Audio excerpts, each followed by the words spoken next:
Eh bien, bonjour à toutes et à tous. Nous sommes très heureuses de nous retrouver dans cette recherche commune qui s'inscrit donc dans la continuité de nos essais de témoigner depuis la vie de l'âme. Et cette année, un peu plus particulièrement donc dans le cadre de la beauté de l'humanité. Et dans la suite donc des premières capsules qui visaient un nouveau point de vie de l'humanité, cette fois-ci, nous nous sommes posé la question, c'est quoi la beauté pour l'âme que nous sommes? Simple question, diriez-vous, n'est-ce pas? On connaît tous la beauté. Mais sincèrement, nous nous sommes rendus compte que ce n'était pas une question si simple que ça. Alors pourquoi? Premièrement, parce que nous nous posons rarement la question de la nature de la beauté, de ce que c'est en fait. Nous pensons déjà savoir de quoi on parle. On reprend des codes qui amènent tous à un concept, on va dire, d'une beauté relative, donc en fonction de qui l'aperçoit. Ou encore à des concepts un peu communément partagés sur une beauté plutôt esthétique, de ce qui apparaît comme beau, selon des normes sociales, culturelles ou personnelles. Et nous nous sommes rendus compte que nous parlons beaucoup des effets que a cette beauté, en nous, mais aussi dans la société. Et à partir de là, de comment la cultiver, comment la mettre en évidence, en nous-mêmes, mais aussi autour de nous. Et je trouve que justement les réseaux sociaux nous montrent la contagion des effets de mode de ce qui serait actuellement beau ou pas, et comment du coup passer d'un état plutôt laid à un état plutôt beau. Mais que tout cela, en fait, nous parle pas du tout encore de ce qu'est la beauté. Et deuxièmement, à travers de nos témoignages, nous nous essayons à cet exercice délicat qui est de vivre en tant qu'âme. Donc je nous rappelle que l'âme, c'est un état de conscience de groupe, donc qui dépasse et inclut notre propre jugement personnel, pour pouvoir justement en témoigner depuis cet état de vie et de conscience. Et ces deux choses nous ont amenés à nous extraire du connu. Et ça nous a invités à ce qu'on appelle des fois une abstraction. Alors, l'abstraction ne veut pas dire désincarné, ou encore impossible, ou si loin que ça ne serait pas encore possible là. En fait, l'abstraction nous invite à nous interroger au-delà de ce que nous connaissons déjà en tant que personnalité, au-delà de nos prêts-à-penser, pour nous ouvrir à des notions, à des dimensions qui ne sont pas encore entièrement présentes en nous, mais qui sont juste là et peuvent le devenir, donc incarner, si et seulement si nous nous y intéressons, nous nous ouvrons à elles. Et c'est vrai que, en fait, une partie de nous n'aime pas vraiment sortir du connu, souvent par peur, peur de l'inconnu, de l'égarement, de l'éparpillement aussi. Ah, c'est pas assez concret tout ça, ça nous fait perdre notre temps. Mais, comme le dit Paulo Coelho, si vous pensez que l'aventure est dangereuse, essayez donc la routine, ou autrement dit, le connu ou le concret, elle est mortelle. Donc, nous nous sommes lancés dans cette aventure intérieure le plus léger possible, malgré quelques petits chatouillements émotionnels, parce que quand même, hein, on pensait déjà savoir donc ce qu'était la beauté, et pourquoi aller chercher ailleurs, hein. Et notre expérience, notre voyage, nous a proposé une expérience, je peux dire, vraiment régénérante de la beauté. Et elle nous a surpris. Elle nous a même permis de découvrir des fragments vivifiants de la beauté, autres que nous l'avions imaginé avant notre départ. Allez, on vous en témoigne. Oui, on peut même commencer par vous témoigner par où nous sommes passés. Parce que bien que connaissant les écueils du connu, nous avons nous aussi commencé la recherche au départ par les chemins de moindre résistance de nos personnalités. Celui du mental concret, que nous avons dû délaisser en réalisant que chercher à définir concrètement la beauté nous perdait dans des explications, des détails qui devenaient des impasses. Le chemin de nos références, des définitions habituelles, notre mémoire, nos connaissances, ce que en disent les uns, les autres, les philosophes, les penseurs, ne nous permettaient pas de vivre nous-mêmes le chemin. et bien au contraire nous éloigner du vécu de sa vérité.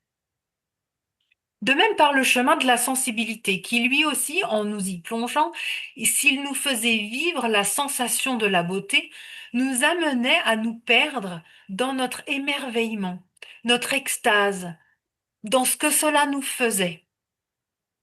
Finalement, y aller par les chemins connus, de la tête seule, la raison, l'intellect, pour en faire éventuellement une nouvelle compile, mais avec fondamentalement rien de neuf sous l'horizon, ou par le chemin du cœur seul, donc la sensibilité, qui peut effectivement nous faire vibrer d'une sorte de beauté mystique, qui n'en reste pas moins mystérieuse et dont nous ne pouvons pas en dire grand-chose. L'ancienne manière de percevoir la beauté nous empêchait de la devenir et de la discerner, les deux en même temps, car la beauté plus grande attend d'être révélée.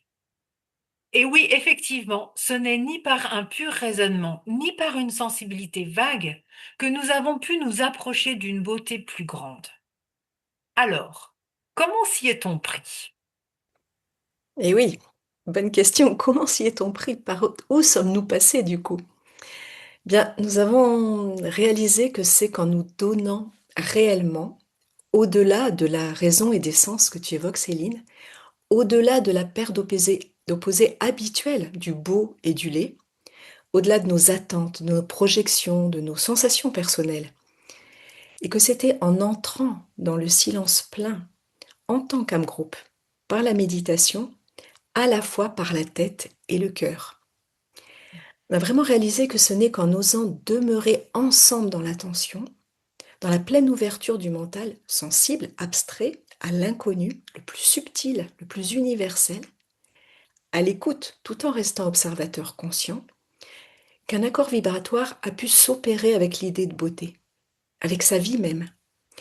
Et que là, nous avons pu nous laisser impacter et imprégner un peu plus par la véritable nature de la beauté, pour essayer par la suite d'en traduire ensemble le vivant d'un fragment. Et nous avons ainsi perçu que la véritable beauté résulte de l'unité, et qu'elle en est même son expression.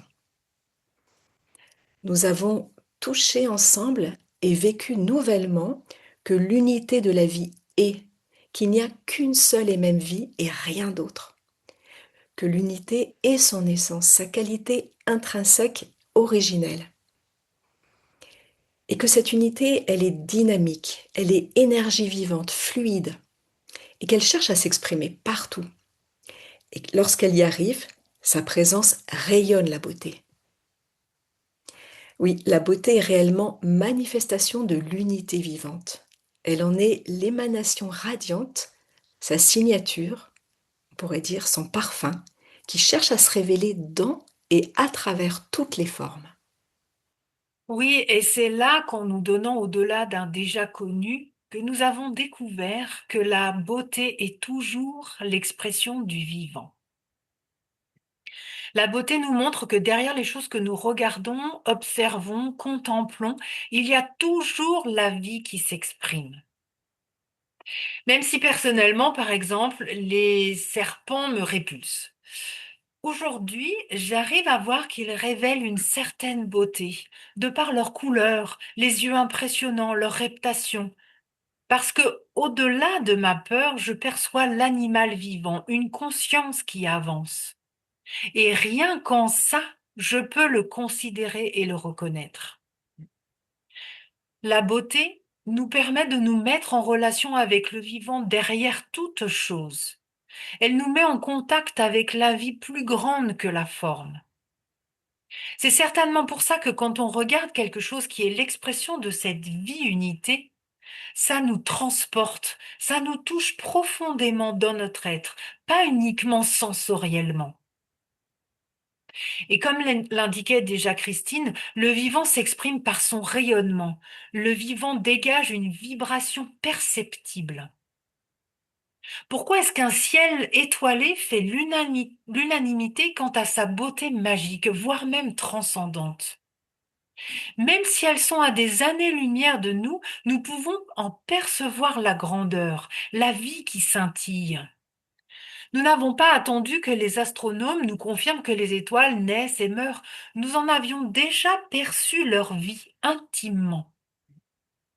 Et quel que soit notre pays, notre culture, notre point du globe, notre âge, notre niveau de conscience, nous éprouvons ce rayonnement, le rayonnement de cette vie qui ne nous laisse pas indifférents. D'ailleurs, si la beauté est l'expression de l'unité du vivant, cela signifie que même si nous ne le percevons pas consciemment, le vivant émane et s'exprime au-delà de nous. Dans la grande vie, tout est offert. Et effectivement, en regardant bien, dans la nature, partout, la vie se donne entièrement, sans aucune retenue. Et c'est par ce don total que la vie, elle peut circuler librement, sans entrave, de façon fluide, et peut donner son meilleur au tout, à tout ce qui vit. Un arbre, une fleur, un saphir, un chien et même un serpent sont animés entièrement par ce flux de vie. Alors, certes, peut-être encore inconsciemment, mais tout de même, ils expriment cette vie unifiée pleinement.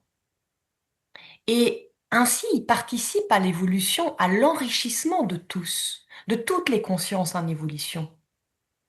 Et quand l'afflux de vie une s'écoule par les formes, donc entièrement sans retenue, c'est là la véritable beauté. Et d'ailleurs, c'est cet éclat qu'au départ, nous, humains, nous percevons quasiment instinctivement, comme tu l'évoquais justement par le ciel étoilé. Nous percevons que cette libre circulation, ce flux des énergies essentielles, vivantes, vibrantes, gorgées de cette vie une, et en fait, c'est ça qui embellit le monde. Il y a en fait une prise en compte de l'ensemble du système, on pourrait dire de l'écosystème, de tout ce qui vit. Et c'est cet embellissement de l'ensemble qui prime sur la réalisation d'une petite partie, qu'elle soit végétale, animale, minérale ou même humaine. Et on pourrait dire que c'est là que réside le secret de la beauté. C'est parce que justement la vie circule, qu'elle se donne à tous, dans son meilleur, sans restriction aucune, que la vibration du beau devient perceptible. Et c'est sûr qu'à ce moment-là, il ne s'agit plus du tout d'une appréciation émotionnelle, d'un personnellement ah ça j'aime ou ça j'aime pas ou ça j'aime pas du tout, ça me plaît pas du tout. En fait, ça c'est totalement dépassé et ça n'altère en rien la grande beauté qui résulte de l'unité. Oui, on voit vraiment bien que dans la nature, la vie unifiée se donne sans entrave. Mais qu'en est-il de l'être humain? Qu'est-ce qui fait que l'être humain se distingue des autres règnes? Que la plupart du temps, il ne perçoit pas cette unité, ni ne la vit, ni ne l'exprime. Mhm. Et oui, effectivement, hein. C'est vrai qu'en tant qu'humains, nous ne sommes pas vraiment encore dans ce rayonnement de vie unifiée. C'est le moins qu'on puisse dire. Et pourtant l'humain a ses débuts et chacun de nous, à nos débuts, avons pu aussi exprimer inconsciemment l'unité et être beauté. Comme par exemple les peuples premiers, on voit bien qu'ils se vivent encore entièrement partie de l'unité de la nature, de la terre, avec laquelle ils ne font qu'un tout, et de façon spontanée et naturelle. Et de la même façon, on perçoit bien qu'un bébé, un jeune enfant rayonne la beauté de façon innée, parce qu'il est encore entièrement imprégné de cette unité. Alors c'est vrai que par la suite, par son passage inéluctable par la conscience individuelle, l'humain que nous sommes ne peut plus que, momentanément, et souvent bien inconsciemment, rayonner une certaine beauté. Et c'est celle des différentes petites unités qu'il vit. Comme par exemple, on voit quand une maman est avec son bébé, ou un couple d'amoureux ou d'amis qui fusionnent, ou encore quand on perçoit une personnalité en pleine union avec son activité, eh bien, on sent quelque chose de l'ordre d'une petite beauté qui s'exprime à travers eux. Et la plupart du temps, c'est vrai qu'on va trouver ça beau. On perçoit bien que tout ce qui se vit comme unité, finalement, aussi petite soit-elle, fait apparaître un certain rayonnement, qui peut nous apparaître beau. Cependant, On voit bien que tant que nous ne nous inscrivons pas consciemment et de façon continue dans le grand courant de vie une, dans ce grand flux dont tu parlais tout à l'heure, Michel, tant que nous nous vivons séparés de l'unité, que nous sommes fondamentalement avec le tout, eh bien nous ne pouvons l'exprimer entièrement et en être son expression de pleine beauté constante. Nous avons touché que par le vécu intérieur de groupe, la véritable beauté est mouvement, elle est vie-unité évolutive. Et elle ne peut être figée dans les formes, que ce soit par des règles, des normes, des canons, des critères. Elle n'est ni esthétique ni personnelle. Elle ne dépend pas, on le sent bien, ni de nos goûts, de nos attirances, de nos résonances ou accords émotionnels, ni même de nos points de vue mentaux. Parce que tout ça, finalement, n'exprime que la nostalgie personnelle que nous avons de l'unité originelle, qui, elle, pulse continuellement en chacun de nous. Et en tant que personnalité qui se croit séparée, finalement, nous recherchons partout cette unité, et avec soif. L'humain, que nous sommes touchés par la beauté de l'unité première, la recherche partout. Et quand il perçoit, alors même inconsciemment, l'âme des choses, l'âme des êtres, l'âme du monde, eh bien, il essaye de la reproduire, de s'en accaparer par la forme. Et selon notre sensibilité, selon notre état de conscience, de résonance avec l'unité, nous allons exprimer différents niveaux d'unité et de beauté, plus ou moins partiels, plus ou moins déformés, et nous essayons de recréer, de retrouver ou même imiter le beau formellement, et cette fois en le distinguant du soi-disant laid ou moche. Nous séparons. Or finalement, ces deux-là, ce beau et ce laid, ne sont que les deux faces d'une même pièce, qui répondent à une réaction, à notre réaction mentalo-émotionnelle, qui exprime la vie de façon très séparative et même partielle, en ne se concentrant que sur la partie formelle. Comme si une forme pouvait être belle seule dans son coin. Et peut-être là, on pourrait juste s'arrêter un instant sur l'art, car c'est souvent le domaine où justement il est question de beauté, en tout cas d'une certaine beauté. On voit que l'art aujourd'hui est souvent l'expression d'un individu ou de plusieurs, hein, comme dans le septième art au cinéma, mais que la plupart du temps, ce n'est que l'expression d'une conscience individuelle, avec leurs douleurs, leurs perceptions émotionnelles, plus ou moins subtiles, voire même tordues. Mais quoi qu'il en soit, c'est toujours l'expression d'une personnalité, d'une partie à part entière. Et on peut imaginer le changement de la créativité dans un avenir plus ou moins proche, quand il deviendra un jour le moyen pour exprimer un vécu d'ensemble. Et ce qui mettra en contact direct justement avec la vie plus grande, la vie unifiée, l'âme du monde. Et ainsi, l'art ne nous attirera non plus uniquement vers sa vibration émotionnelle, mais par une vibration d'âme consciente, elle cherchera à nous élever et à ouvrir sur plus grand que nous. Et nous entraînera ainsi dans son sillage, et voire même nous, mais aussi toutes les consciences, en direction de cette unité consciente. Alors, pas après pas, ça se fait pas d'un seul coup.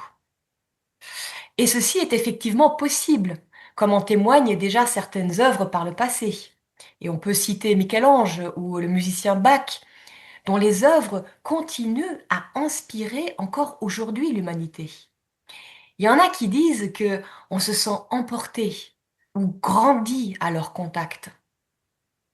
Alors, effectivement, même si d'une façon générale, dans le passé, il s'agissait souvent de créations encore, on va dire, inconscientes.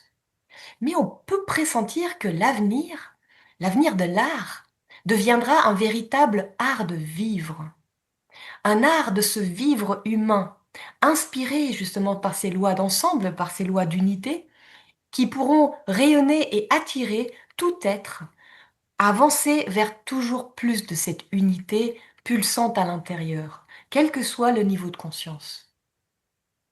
Car en fait, on s'est rendu compte que la beauté, elle a un véritable pouvoir magnétique. Elle attire, nous invitant à ressentir la vibration plus subtile. Elle incite à sortir des formes, à élever le regard intérieur pour nous laisser pénétrer, imprégner davantage par cette vibration de l'unité à l'arrière-fond. Et un jour, quand une grande partie de l'humanité se vivra consciemment, en tant qu'humanité une, donc quand elle vivra sa véritable nature de conscience unitaire, alors toutes nos pensées pourront être inspirées par cette unité. Et ainsi, elles deviendront belles. Toutes nos relations familiales, professionnelles, amicales pourront exprimer cette unité et du coup dégager une compréhension aimante bien au-delà des réactivités personnelles. Et ceci pour le bien de tous. Et ça sera beau. On perçoit que l'art ne se limitera pas seulement aux œuvres artistiques, en fait. Bien, une fois qu'on a dit ça, alors vous pourriez nous demander qu'est-ce que ce nouvel état d'être, ce nouvel art de vivre change en nous, en chacun de nous. Qu'est-ce que cela vient vivifier et voire même proposer? Je dois vous avouer que parfois, cette recherche d'unité paraît être un chantier si vaste et tellement long que ça pourrait en être décourageant, en tout cas en ce qui me concerne. Mais je vais quand même essayer de répondre à la question. Parce qu'avec tous ces touchés intérieurs, je deviens de plus en plus sensible à l'écosystème vivant tel que nous l'évoquions tout à l'heure. Et je me rends compte que l'unité est partout autour de nous et qu'elle cherche à s'exprimer partout là où elle peut, à chaque instant. L'unité ne nous lâchera jamais. Dès que l'unité réussit à s'exprimer, eh ben ça c'est beau. Et je retrouve intérieurement la possibilité de nous vivre en tant qu'humains en cours de révélation commune, malgré les atrocités et les faux pas, que je peux regarder et discerner plus clairement, mais qui ne me font plus rejeter, voire pire, ce qui selon moi n'était pas beau. Et ça, c'était quasiment impossible avant, tellement la stupidité humaine me semblait énorme. Tout comme je peux vivre et accepter certains aspects non encore aboutis en moi-même, comme une étape momentanée, les comprendre comme n'étant pas encore le relais de l'unité, mais les accepter sans les justifier, comme faisant partie de cette lente mais certaine progression de la révélation de l'unité de l'être. Et en reconnaissant la grande vie ainsi en moi, l'unité peut alors se remettre en route, vivifier, animer et trouver un chemin d'expression, de rayonnement de plus en plus ajusté, de plus en plus beau, en moi et partout dans le monde. La beauté est comme une vague d'unité qui nous touche, des fois nous emporte. En tous les cas, ça ne nous laisse jamais indifférents pour nous rappeler que le vivant de l'unité est bel et bien en cours, en progression dans ce monde. La volonté d'unir est vraiment présente partout, et la beauté en devient témoin. Oui, et effectivement, quand une majorité de l'humanité sera sensible consciemment, tel que tu viens de vous le partager, à cette vie unitaire, elle prendra naturellement et d'une façon intelligente en compte tout le vivant et et l'évolution de la conscience à l'arrière-fond de toute forme. Et alors, notre façon d'être au monde changera complètement. L'humanité entière s'insérera alors par son raisonnement, sa tête, mais aussi par sa sensibilité, son cœur, au sein de cette grande chaîne de vie unitaire, et ne pensera et ne créera que ce qui est bon pour l'ensemble. Et heureusement, il y a déjà des humains, et de plus en plus nombreux à chaque instant, qui vivent depuis ce centre-là. Imaginons quand toutes nos créations seront silencieuses. Quand nos constructions, l'architecture se fondra dans la nature, respectant l'ensemble du vivant, des animaux, des végétaux, de la planète entière. Oui, et aussi dans l'humanité, quand l'argent circulera pour tous, pour des projets qui soutiendront l'accès à la scolarisation pour tous les jeunes, quel que soit l'endroit de naissance, à la connaissance pour tous, à une agriculture biologique respectant le vivant à grande échelle, tant pour la bonne santé de l'humain que pour la vitalité des végétaux, de la terre, de l'eau, le bien-être animal. Nous serons tous autant que nous sommes vivifiés, grandis et élevés par ces états d'être unifiés et unifiants. Et en attendant que cela se passe à grande échelle, nous pouvons commencer à pouvoir le vivre chacun à notre mesure. Et quand cela devient une réalité vraie en nous, alors émane naturellement toujours plus de cette vibration unifiante à travers nous. Et nous participons ainsi à la beauté du monde. Certes, cela nous demande d'oser quelques pas de côté pour nous extraire de nos perceptions connues et communément partagées, comme on disait au début, ce qui ne sera durablement possible qu'avec une pratique intérieure, permettant un détachement régulier de la petite beauté, pour nous ouvrir progressivement à la grande beauté qui attend en chacun de nous pour éclater. C'est ce qu'on appelle l'éclat de beauté. Et l'humanité en tant qu'entité à part entière, comme on a pu en témoigner dans une capsule antérieure, se fera alors le relais conscient de cette grande vie abstraite unifiée, souvent encore si imperceptible à notre conscience actuelle, même un peu dérangeant des fois pour nos personnalités si sûres d'elles. Mais cette entité unifiée humaine, un jour, deviendra notre point d'appui principal intérieur, jusqu'à ce que la Terre tout entière rayonne d'une beauté sublime. Oui, oui, par cette recherche commune, au-delà de la raison et de la sensibilité, nous avons réellement ensemble été enseignés que la véritable beauté n'est ni à chercher ni à créer. Elle est amour-unité en action, en manifestation. Et elle sera, et elle commence à l'être, le rayonnement naturel du vécu de notre unité fondamentale. Une révélation consciente en cours. Voilà ce que nous pouvons vous partager de notre cheminement concernant la beauté. Et nous vous remercions vraiment pour votre écoute et vous disons à bientôt dans les prochains témoignages. Belle journée à tous. Merci à tous. À bientôt!